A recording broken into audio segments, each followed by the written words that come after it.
It's a pleasure to talk to you about this film. It's quite a fascinating tale. Tell us a little bit about the real circumstances of your character first. I play Captain George Pollard, captain of the Essex, and we are stove by a white whale and then have to make our way home and survive on the open ocean.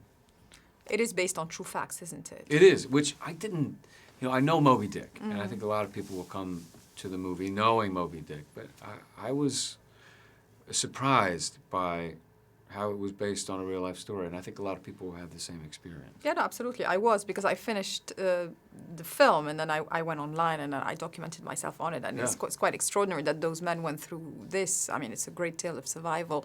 Is it mostly for you a movie about, sticking together as a group and what people do in extreme circumstances?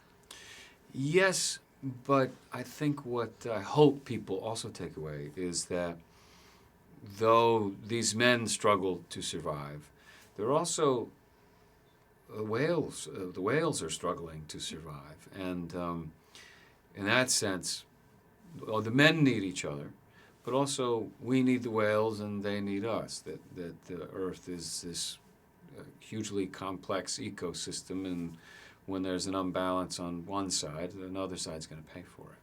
Did you get to know more about whales throughout the shooting of this film? Yeah. I mean, I didn't know anything about the sperm whales beforehand, and kind of how beautiful and majestic and huge, smart they are. But also smart, like how they communicate and how they have families and move in herds. And, it's easy for us to look back on them and go, why would you ever do that to an entire beautiful species? But it's also important to remember that we did. Absolutely. These kind of films, remind us of those types of times. Tell us about Ron Howard and how when he's, involved in stories like that, everything becomes quite immersive with him. Yeah. He's going to get a good performance out of you whether you like it or not. So, but that's fun because you have to learn about it. You have to do your research. And you have to be capable of doing what your characters are capable of doing. And that's part of the fun of what I get to do for a living, is you get to learn a different skill with every job, and I enjoy that. Needless to say, it was a very strenuous food regime to get to where you guys got. How difficult was it? I mean, on some level, I feel bad saying starve because there are people starving all for around real, the world, But yeah, they did limit our calories substantially, and I got really cranky. So it's like, and but also these men went through something much more horrific than what we went through. So the least we can do is eat some salads. True, a little bit of lettuce. Yeah, exactly. Never heard of it.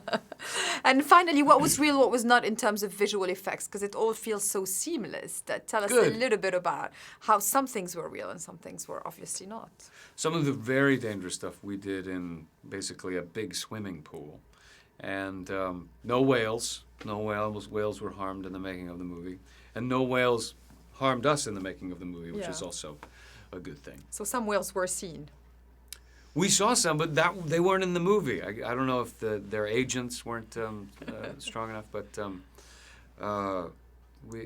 during downtime at sea, we saw a lot of marine life. But the whales were in our imaginations.